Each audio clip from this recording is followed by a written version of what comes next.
Y dice así la palabra del Señor.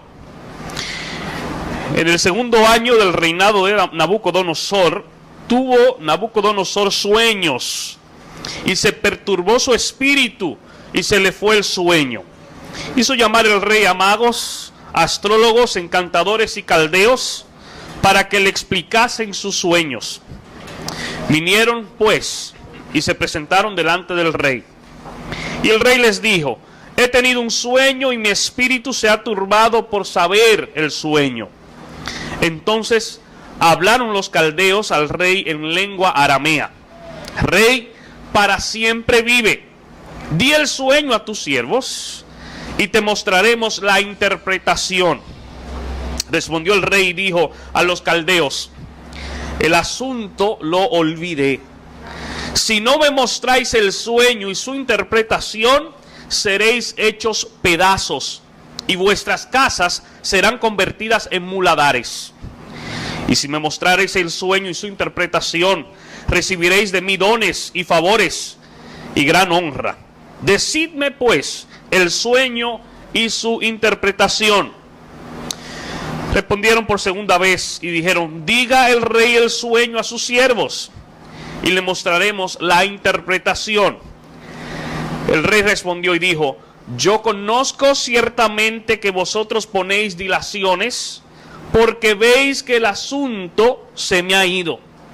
Si no me mostráis el sueño, una sola sentencia hay para vosotros.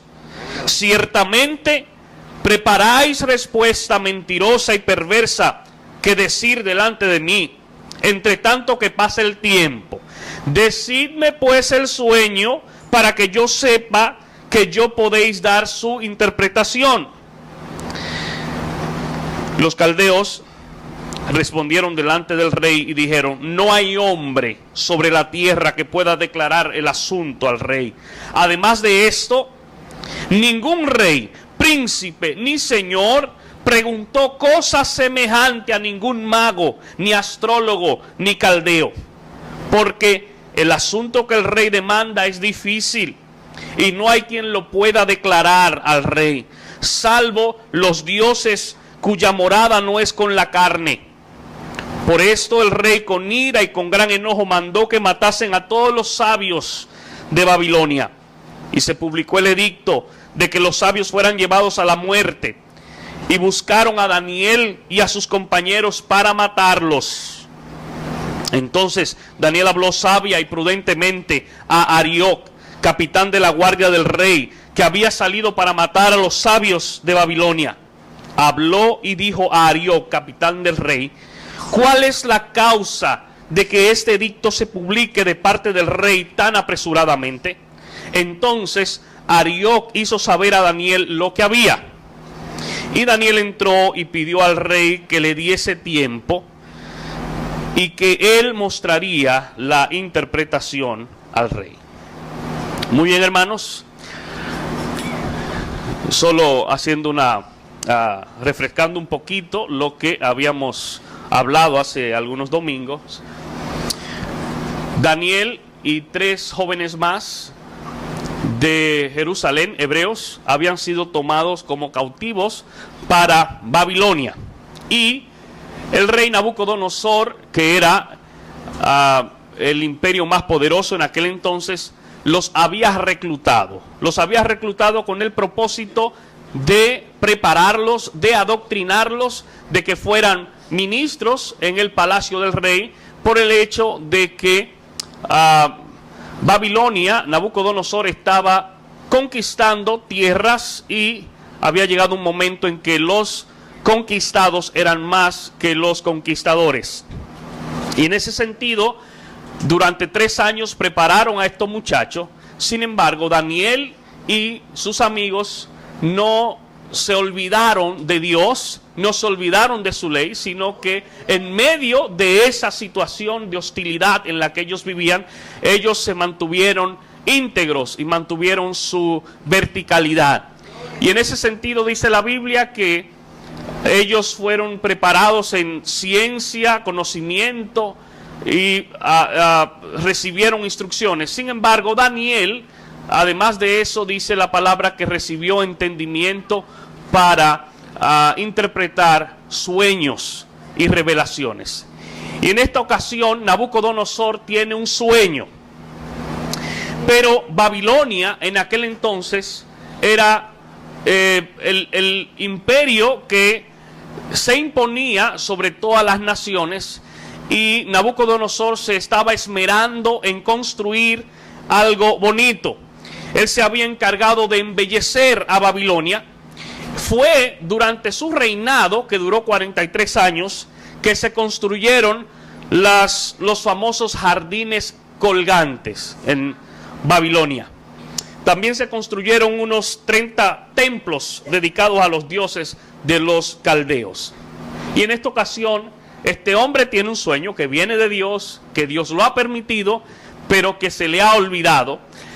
Y vemos la impotencia, en cierto modo, de este hombre al no saber o al no recordar lo que soñó y el significado. Pero además vemos a alguien que está dispuesto a arrollar, está dispuesto a matar con tal de obtener lo que él quiere. Dice el versículo 1: en el segundo año del reinado de Nabucodonosor, tuvo Nabucodonosor sueños y se perturbó su espíritu y se le fue el sueño. Fíjense, hermanos, dice la Biblia que él tuvo sueños. Probablemente él tuvo el mismo sueño de manera repetitiva. Y cuando vemos todo el contexto de la Biblia, nosotros sencillamente nos damos cuenta que fue Dios quien indujo estos sueños o este sueño. Nosotros vemos en la Biblia que Dios, sobre todo en la dispensación de la ley, en el Antiguo Testamento, lo vemos más que en el Nuevo Testamento, Dios hablaba a través de sueños y habló a muchas personas a través de sueños. Personas pías e impías, personas que seguían a Dios, que temían a Dios, y personas que no temían a Dios. Nosotros recordamos, por ejemplo, el sueño de Faraón, que Dios lo usó también para engrandecer a José. Génesis 41:25 dice: entonces respondió José a Faraón: el sueño de Faraón es uno mismo. Dios ha mostrado a Faraón lo que va a hacer. Porque cuando José se presentó delante de Faraón, Faraón le dijo: yo he sabido que tú interpretas sueños.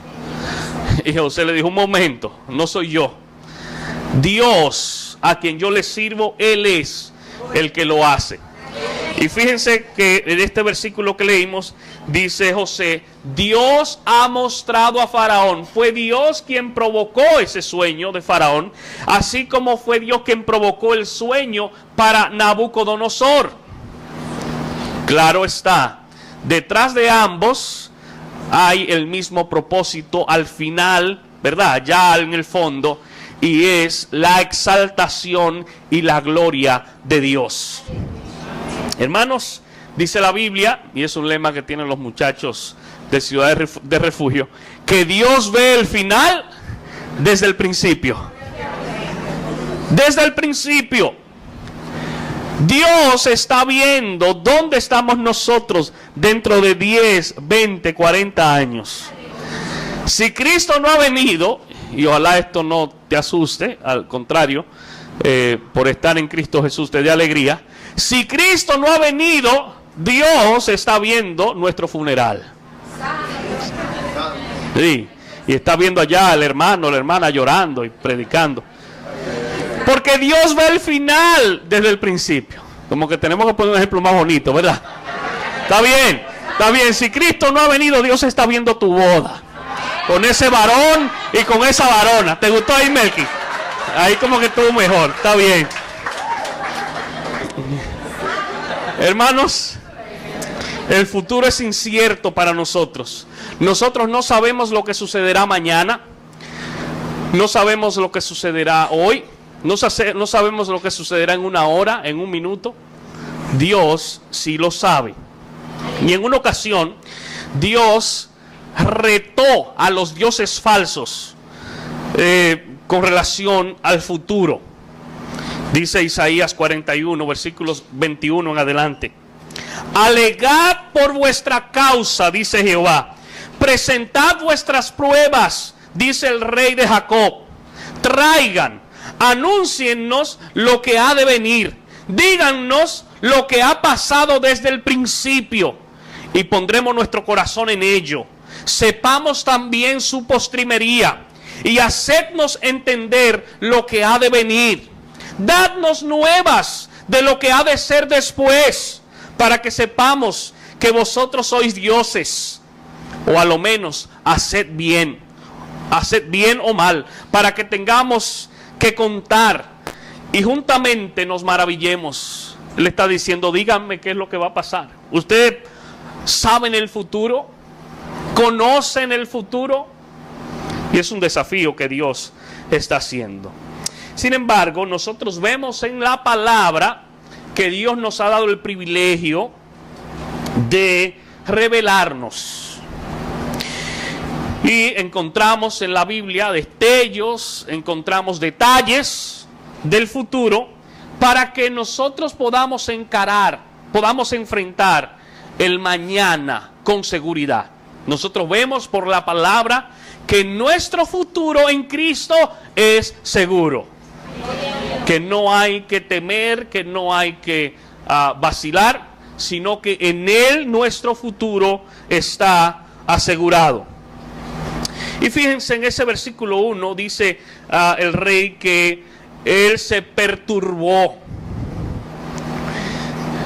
Dios también perturba, además de dar sueños, y Él quita el sueño también en las noches, conforme a sus propósitos. Ustedes recuerdan al rey Asuero, el rey que había dado el edicto para que mataran a todos los hebreos en los días de Mardoqueo, de la reina Esther. Dios le quitó el sueño una noche con un propósito de que él fuera a las crónicas y leyera que alguien había intervenido, había intercedido por el rey, y que esa persona merecía ser reconocida. Esther 6:1 dice: aquella misma noche se le fue el sueño al rey y dijo que le trajesen el libro de las memorias y crónicas y que las leyeran en su presencia. Fue Dios que provocó eso. Yo entiendo, hermanos, que un creyente debe dormir bien. Yo entiendo que no hay razón para que un creyente pierda su sueño. Sin embargo, yo entiendo también que en lo humano a veces hay situaciones que nos preocupan de tal manera que no conciliamos el sueño. Si esa es tu situación, yo quiero decirte que actúes con sabiduría. Y si por alguna razón te despiertas y no puedes conciliar el sueño, entonces conéctate con Dios. Comienza a orar, comienza a leer la palabra. Porque si haces lo contrario, eso puede repetirse en tu vida, ¿verdad? Si en vez de ponerte en comunión con Dios de madrugada, comienzas a ver televisión y a escuchar, posiblemente no vas a aprovechar el tiempo. Dios no quiere, entiendo yo, que tengamos insomnio, pero si alguna noche Dios te levanta o te despierta, entiende que detrás de eso Dios puede estar con el propósito de que tú puedas estar en comunión con Él, de que tú puedas contemplar la hermosura de su santidad y de su grandeza, de que tú puedas interceder posiblemente a favor de aquel o de aquellos a quienes Dios está trayendo a tu mente y a tu memoria. Nabucodonosor había perturbado a Israel, ahora Dios lo está perturbando a él. Y en el texto hebreo dice que aquello lo golpeó. En vez de usar el término, la traducción de perturbarlo, eso lo golpeó. Fíjense, hermanos, todos los tesoros y todos los deleites que este monarca poseía no le podían conceder ningún reposo. Él tenía todas las riquezas, todos los deleites que quisiera. Sin embargo, eso no le daba reposo. Eso no le daba quietud. Y nosotros lo sabemos eso, y nosotros vemos ese ejemplo en múltiples ocasiones en la palabra, que solo Dios, que solo Cristo en el corazón del hombre puede dar paz, puede dar gozo. No es la cuenta del banco, no es las posesiones o los conocimientos o las relaciones que tengamos. Es Cristo morando en el corazón del hombre. En una ocasión Jesús lo dijo: en el mundo tendréis aflicción, pero confiad, yo he vencido al mundo. Y también dijo: mi paz os dejo, mi paz os doy, no como el mundo la da. Esa es una paz ficticia, una paz pasajera, una paz condicionada. Por eso Él dice: no se turbe vuestro corazón, ni tengan miedo. Hermanos, el hombre se preocupa en sentido general por conocer el futuro. Hoy en día usted prende el televisor y hay cantidades de programas con trasfondo místico, de nueva era y de lectura de horóscopo. Yo recuerdo hace un tiempo que de los pueblos salían guaguas de madrugada para Maizal, un lugar donde había un brujo, porque la gente quería saber su futuro. Yo creo que de aquí a lo mejor hay algunos que dieron su viajecito para allá cuando estaban en el mundo. Su futuro no está en Maizal, ni lo conoce el que está o el que estaba en Maizal. Hermanos, el creyente no debe inquietarse por el futuro. No debe inquietarse por el futuro. Es más, Dios nos ha dado lecciones para que vivamos el día tras día, confiando y dependiendo de Él. Ustedes recuerdan cuando el Señor comenzó a enviar maná a su pueblo. Dios le dijo: cada día voy a enviar la porción que necesitan. Pero algunos no creyeron a eso y dijeron: bueno, lo de mañana yo no sé, déjame asegurar lo de hoy. Y apilaron y almacenaron y dijeron: yo no sé mañana lo que Dios va a hacer, pero aquí yo tengo la de mañana. ¿Tú sabes lo que pasó? Al otro día tenía gusano. ¿Ustedes no creen que Dios pudo darle maná un día por todo el mes? Claro que sí. ¿Ustedes no creen que Dios le pudo dar una sola comida, así como a Elías, que le durara todo el mes? Claro que lo pudo haber hecho. Pero Dios quería diariamente darles una lección de dependencia, de confianza, de fe. Cada día ellos tenían que esperar el maná. Por eso, el creyente que yo veo buscando periodiquito y horóscopo y eso, yo digo, no está firme. No sabe en quién ha creído.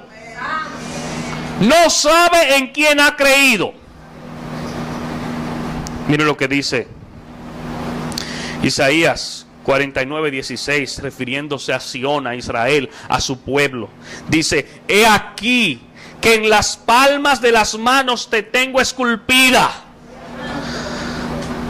Él nos sostiene, Él nos sustenta.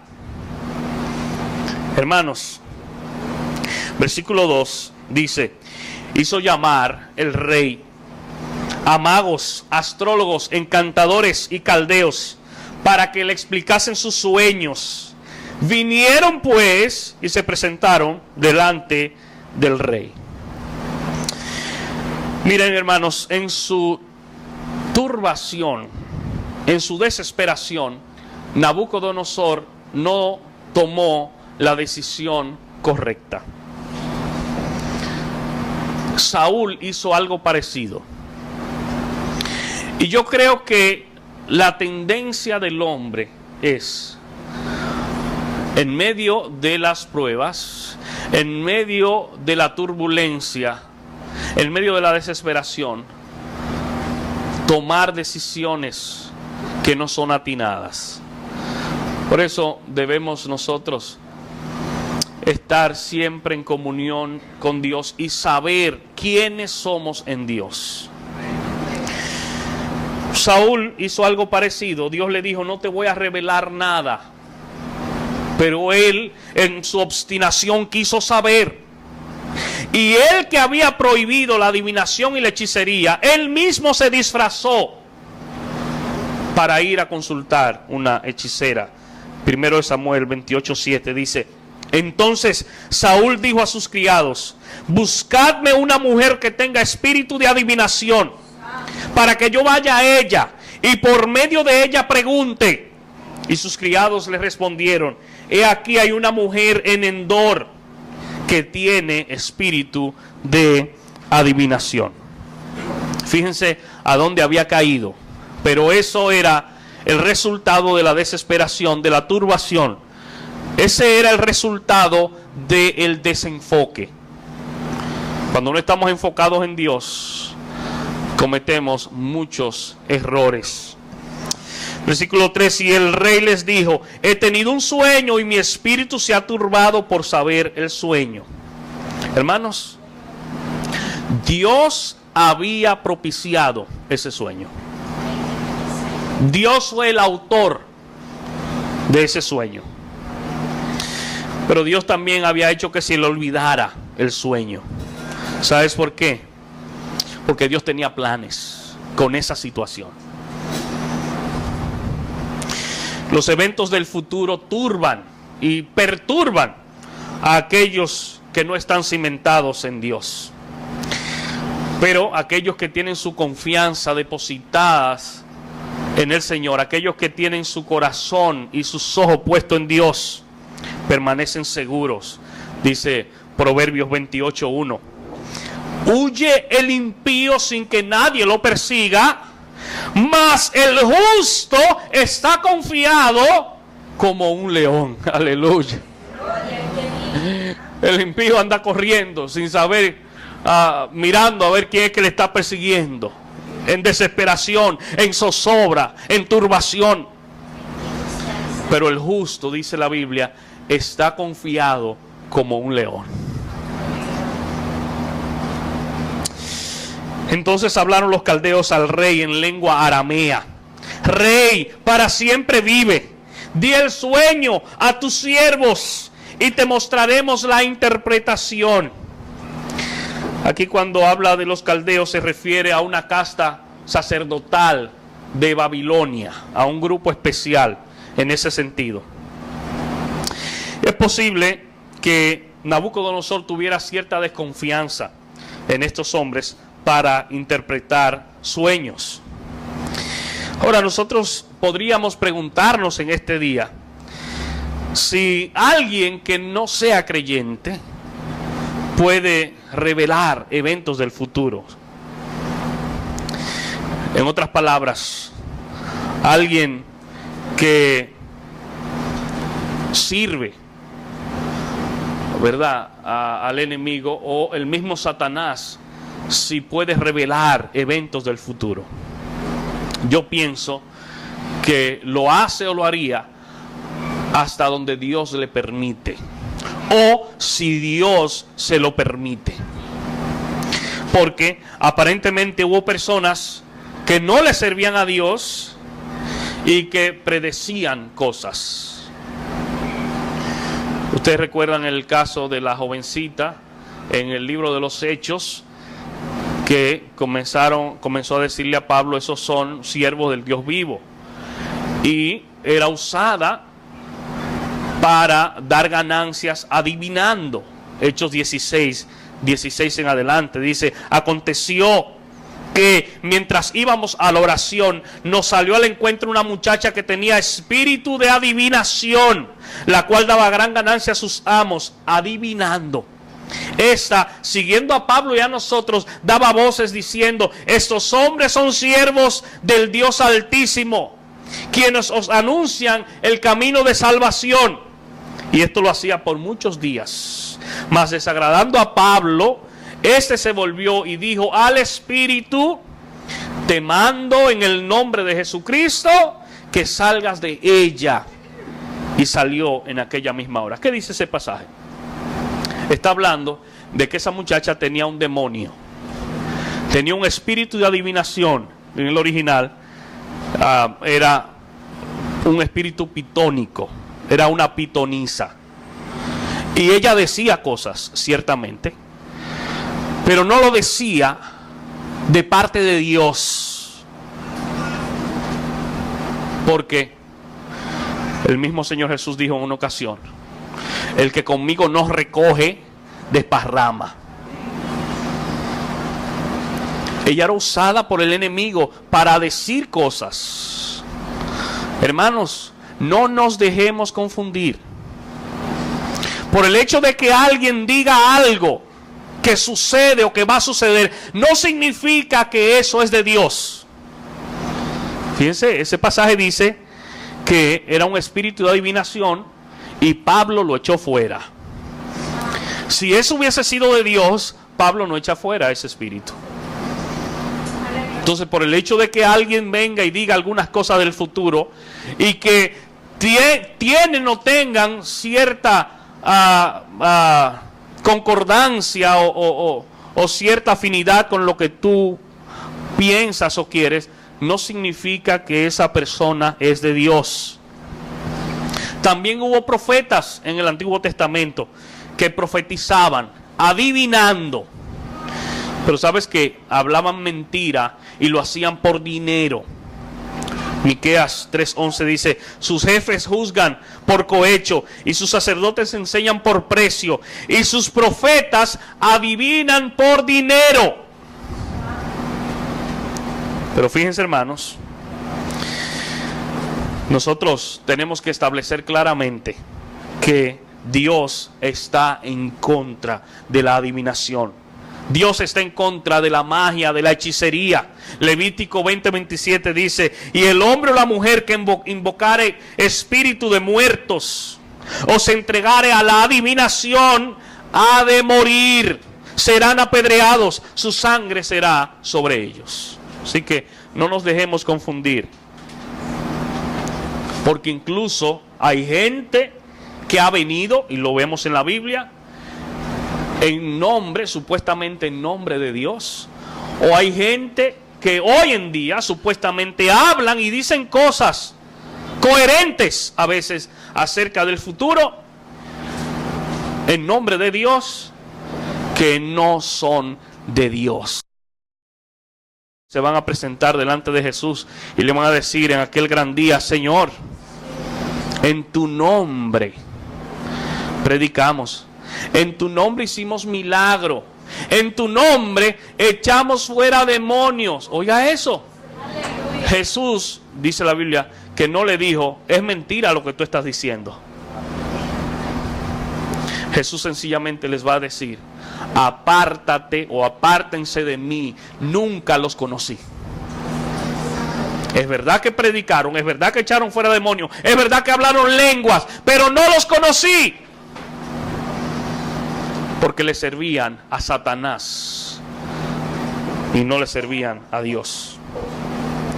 Fíjense, versículo 5 dice: respondió el rey y dijo a los caldeos, y aquí se le puso la cosa difícil a los caldeos, dice: el asunto lo olvidé.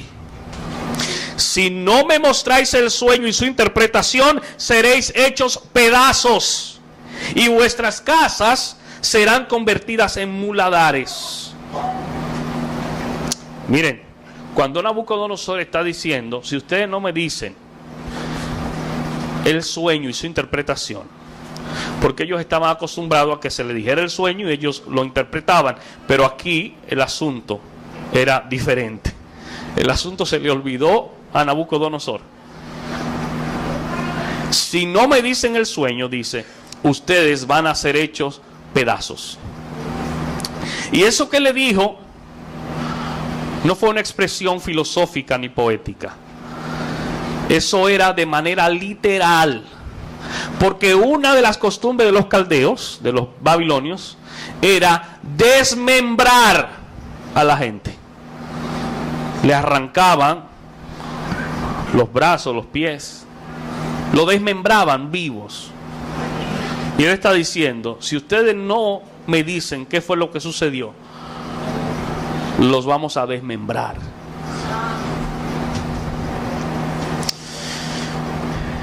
Dice versículo 6: y si me mostraréis el sueño, fíjense, todo lo contrario, y su interpretación, recibiréis de mí dones y favores y gran honra. Decidme pues el sueño y su interpretación. Fíjense cómo hay dos extremos. Por un lado, si no lo muestran, lo vamos a desmembrar, pero por otro lado, si muestran el sueño, ustedes van a recibir grandes beneficios y ganancias.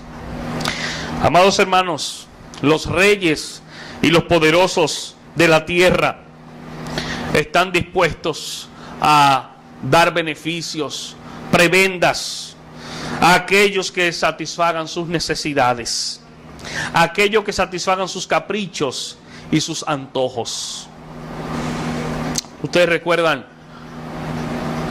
a Saúl cuando están siendo desafiados, están siendo vejados, están siendo burlados por los filisteos, encabezado por su paladín Goliat.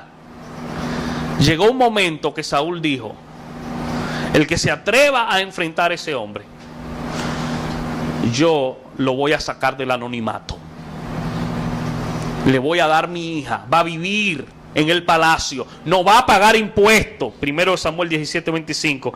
Y cada uno de los de Israel decía: ¿no habéis visto a aquel hombre que ha salido?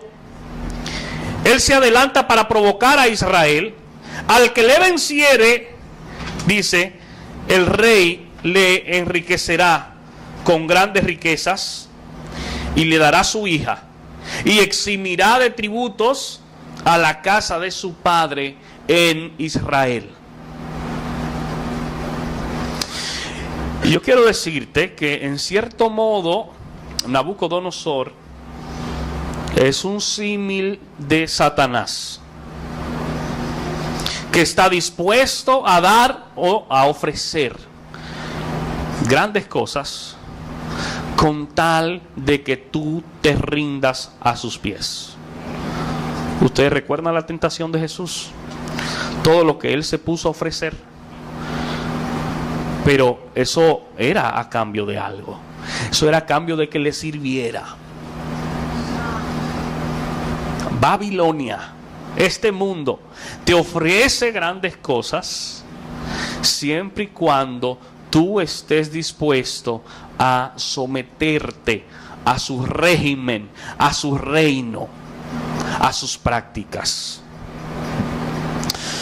Dice el versículo 7: respondieron por segunda vez y dijeron: diga el rey el sueño a sus siervos y le mostraremos la interpretación.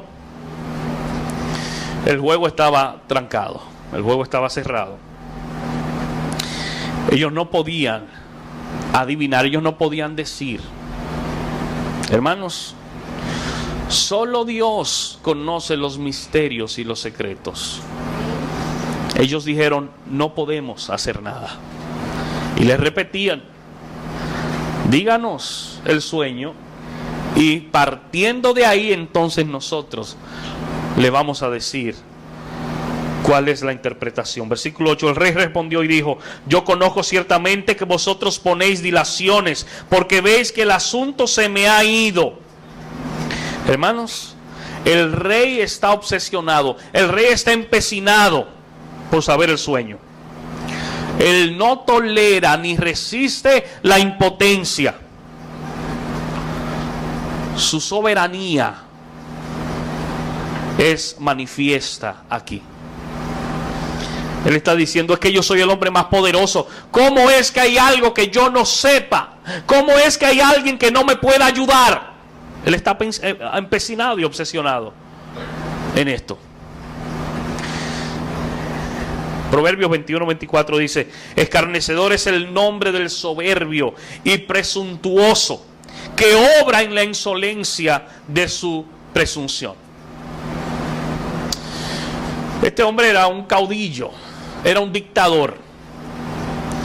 Y nosotros, por cierto, en nuestra nación, tenemos una historia oscura y triste, amarga, de un régimen dictatorial, de todo el poder que ostenta el dictador y de todo lo que es capaz de hacer el dictador. Nosotros damos gracias a Dios, ¿verdad?, que con las imperfecciones y los problemas que tenemos, somos una nación con democracia, ¿verdad?, o con cierta democracia. Pero estamos hablando aquí de un dictador sanguinario, que no tolera no conseguir, no obtener aquello que él quiere. Eso es intolerable para él. Versículos 9 en adelante dice: si no me mostráis el sueño, una sola sentencia hay para vosotros. Ciertamente preparáis respuesta mentirosa y perversa que decir delante de mí, entre tanto que pasa el tiempo. Decidme pues el sueño, para que yo sepa que me podéis dar su interpretación. Y dicen los versículos 10 y 11: los caldeos respondieron delante del rey y dijeron: no hay hombre sobre la tierra que pueda declarar el asunto al rey. Además de esto, ningún rey, príncipe ni señor preguntó cosa semejante a ningún mago, ni astrólogo, ni caldeo. Ellos están diciendo: no hay precedente de eso que el rey está pidiendo. Siempre que se interpretaba un sueño era porque se decía. Ellos dijeron: no hay precedente, rey, de eso que usted está pidiendo. Los caldeos respondieron. Versículo 11 dice: porque el asunto que el rey demanda es difícil, y no hay quien lo pueda declarar al rey, salvo los dioses cuya morada no es con la carne. Y están diciendo: nos damos por vencidos, no podemos, es imposible, no hay hombre, dicen ellos, que pueda declarar eso. Y ciertamente es verdad. Ningún hombre lo podía hacer, solo Dios. Y precisamente permitió Dios esa situación y ese tranque para Él glorificarse, para que su nombre fuese exaltado, para que su nombre fuese puesto en alto. Miren lo que dice el versículo 12: por esto el rey con ira y con gran enojo mandó que matasen a todos los sabios de Babilonia. Digo, si no hay respuesta, todos van a morir. Y el rey dio la orden: todos los sabios deben morir.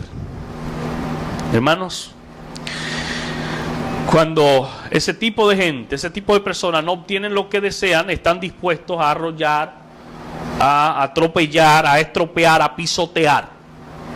Y hay mucha gente que se parece en ese sentido a Nabucodonosor, que se empecina en cosas y está dispuesto a pasar por encima de quien sea y a cortar la cabeza de quien sea con tal de obtener lo que él o lo que ella quiere.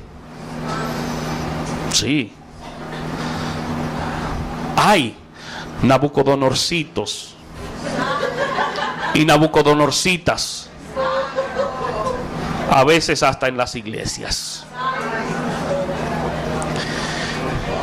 Y vemos nosotros que ha habido reyes poderosos que han sido muy crueles e insensibles cuando no obtienen lo que quieren. Ustedes recuerdan el ejemplo de Herodes, que mandó a matar a los niños.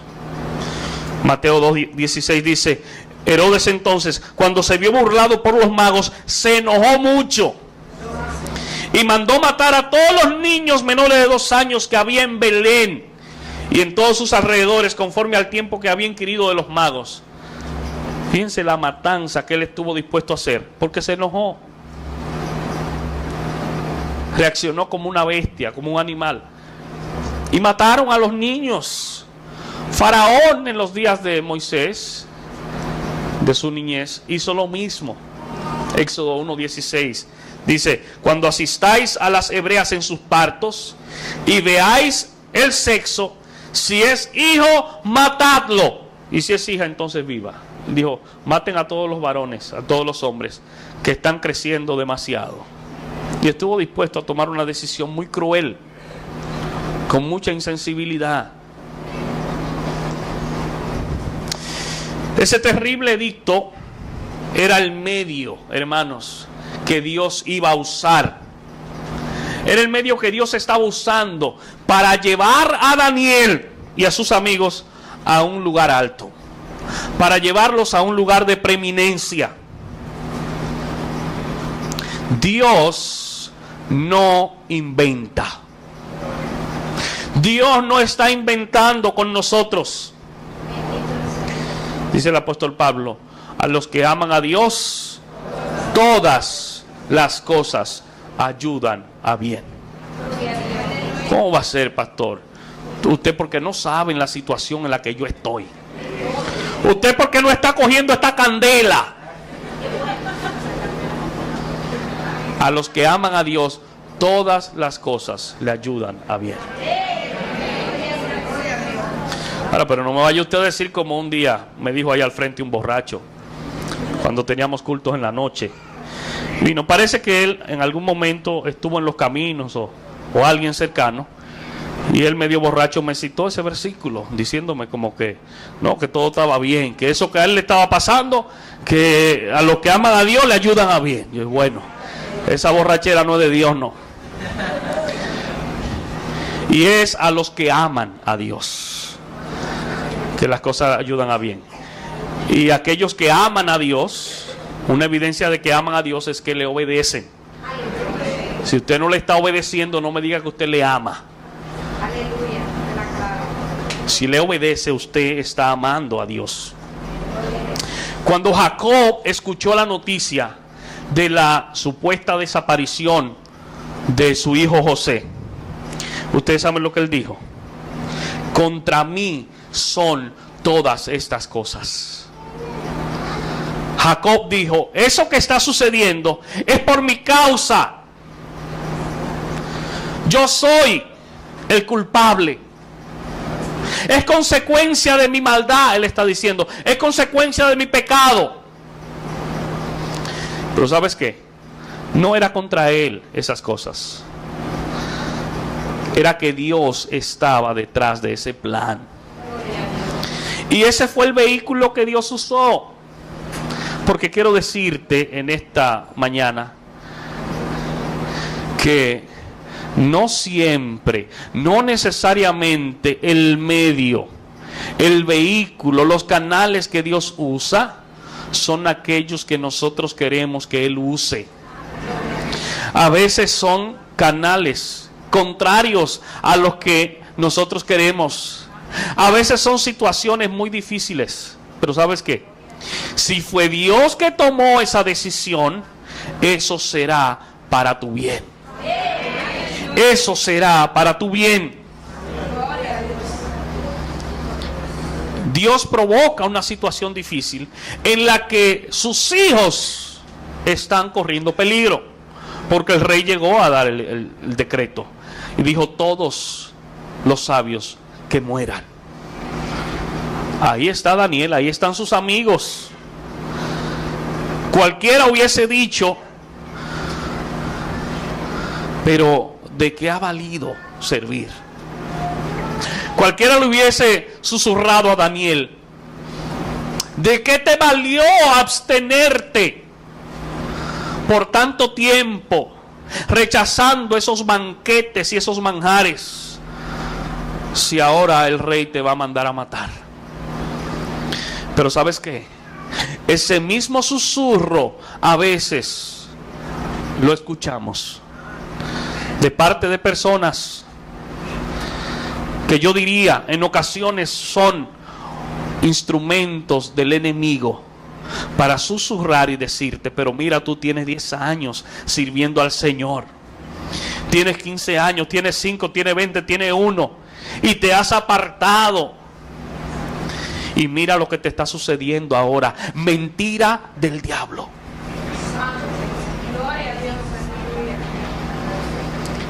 Lo que Dios permite y lo que Dios permita para ti es lo que te conviene y es para su gloria y su honra. Versículo 14 dice: entonces Daniel habló sabia. Bueno, dice que buscaron a Daniel y a sus compañeros para matarlos. Versículo 13. Entonces Daniel habló sabia y prudentemente a Arioc, capitán de la guardia del rey, que había salido para matar a los sabios de Babilonia. El rey había elegido un verdugo que se llamaba Arioc. Por cierto, en el original ese nombre significa semejante a un león.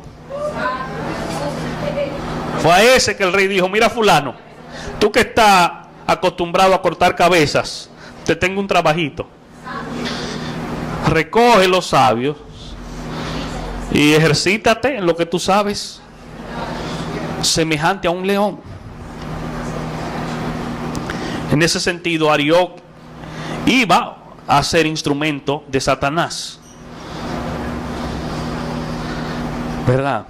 Pero yo quiero decirte en este día, no te confundas ni temas porque alguien sea semejante al enemigo o sea semejante a lo malo. Dice primer libro de Pedro, primera carta 5:8: sed sobrios y velad, porque vuestro adversario el diablo, como león rugiente, anda alrededor buscando a quien devorar. Él anda como león, pero hay uno solo que es el león de la tribu de Judá. ¡Aleluya! Cristo Jesús, Rey de reyes y Señor de señores. Fíjense, hermanos, es interesante la reacción de Daniel. Y es una lección y es un ejemplo para nosotros. Yo no sé cómo tú reaccionarías si vienen a decirte: se tomó una decisión que los habitantes de esa calle, y ya fueron censados, mañana lo van a matar, y tú estás ahí. ¿Cómo tú reaccionarías? Fíjense, Daniel usa el canal correspondiente. Daniel no sale corriendo. Yo sé que a lo mejor alguno de nosotros todavía estuviera escondiéndose. Y bueno, lo van a matar a ellos. Daniel no sale corriendo. Daniel no se va a esconder. Daniel usa el canal correspondiente. Su vida estaba en peligro porque el decreto había sido dado. Pero fíjense, Daniel se comportó con gentileza y con respeto, aun cuando su propia vida pendía de un hilo. Dice el versículo 14: Daniel habló sabia y prudentemente. Hermanos, y prudentemente en el original significa agradable al paladar. Un comentarista dijo que Daniel usó palabras sabias, apropiadas y agradables para con el jefe de los verdugos. Un ejemplo para nosotros. Los creyentes debemos mostrar como norma en nuestras vidas respeto y gentileza.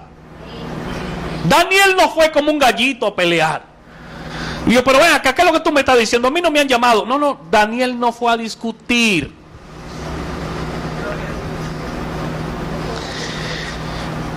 Y cuando nuestras reacciones espontáneas y normales tienden a la discusión y al atropello, sencillamente el carácter de Cristo no está formado todavía en esa vida.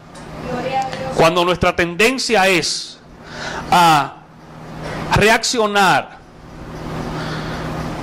atropellando o defendiéndonos, muchas veces, claro, en ocasiones tenemos que defendernos de manera correcta también, pero cuando nuestra tendencia natural es a defendernos por cualquier cosita que yo escuche que dijeron de mí, entonces sencillamente el carácter de Cristo no se ha formado en tu vida.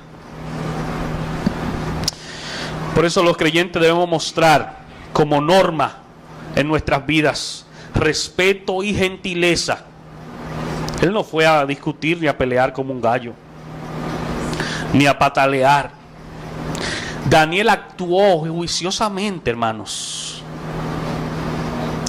Y debemos ver lo que dice la Biblia con relación a ese proceder, a la manera sabia y prudente en que debemos hablar. Dice Proverbios 15:1: la blanda respuesta quita la ira, mas la palabra áspera hace subir el furor. La blanda respuesta. Si Daniel va con un tono de voz que no es el adecuado, si Daniel va con una posición de ofender en vez de tener una posición neutral, ¿tú sabes lo que hubiese sucedido? Arioc lo podía matar ahí mismo, porque ya el decreto estaba dado. Arioc no tenía por qué interceder. Y déjenme decirles, si esa fue la persona que el rey eligió para llevar a cabo esa tarea, es porque él estaba acostumbrado a hacerlo, o porque tenía la dureza de corazón, digamos así, para hacerlo. Es decir, que era alguien difícil, que era alguien cruel.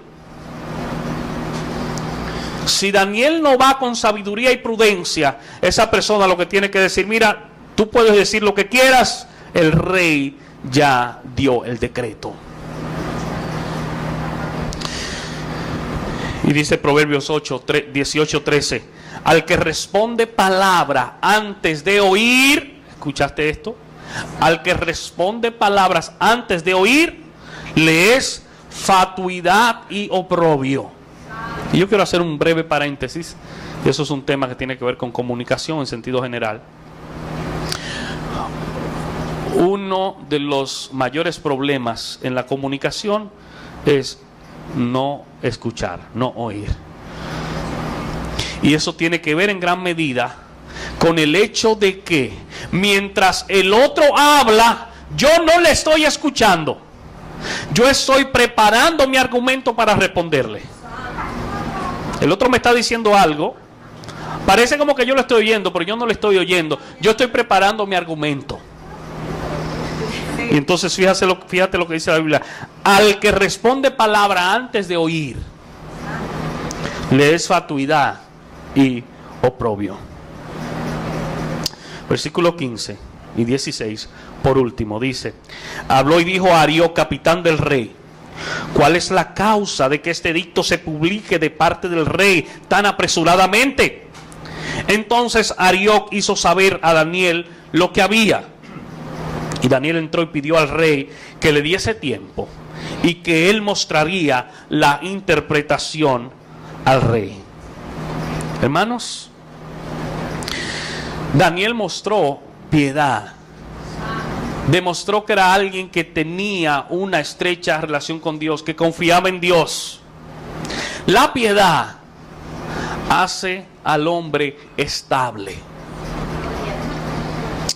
Fíjense que Daniel mostró el mismo patrón de comportamiento que hacía 3 años atrás, cuando les dijeron: tienen que comer de la comida del rey. El mismo patrón de comportamiento que al principio. Por eso los hombres que viven en obediencia a Dios viven vidas estables. No venga usted a decirme: no, es que mi mamá es así, mi papá es así, es que donde yo me crié. No. Esa es una cosa. y su vida en Dios es otra. La Biblia habla de nuevo nacimiento. A mí no venga a decirme, no, que fue donde yo. Es verdad que hay ciertas influencias, pero la Biblia habla de un nuevo nacimiento. Algunos lamentablemente actúan según se hayan levantado. Y yo oigo mucho a la gente diciendo, bueno, me levanté con el pie izquierdo o me levanté con el pie derecho. ¿Y qué tiene eso que ver? Usted no es creyente, usted no es cristiano.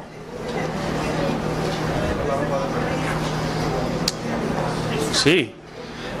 Y hay gente que dice, no, a fulano hoy no se le puede decir nada. ¿Cómo que no se le puede hablar nada hoy? Y mañana se le puede hablar. Entonces, como una ola que sube y que baja. Pero lamentablemente hay gente así. Lamentablemente hay creyentes así.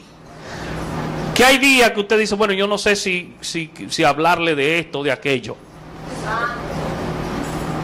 Miren lo que dice el apóstol Pablo a los Filipenses, capítulo 4, versículo 5.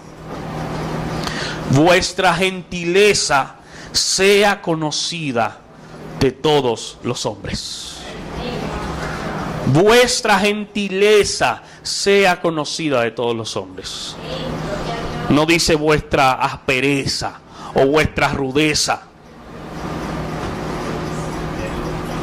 Vuestra gentileza sea conocida de todos los hombres. Fíjense, hermanos, es importante que veamos que Dios estaba detrás de este sueño. Que Dios sabía que sus hijos estaban en peligro, pero que ese fue el medio que Dios usó para engrandecer a Daniel y a sus amigos, pero en el fondo para que él sea exaltado y engrandecido. Yo no sé en este día, en el contexto de cada quien, la situación de cada uno, cuál es el vehículo que Dios está usando. Yo sé que ese vehículo puede implicar hasta peligro, humanamente hablando, pero yo sé que si Dios está detrás, al fin y al cabo vamos a dar gloria y honra a su nombre.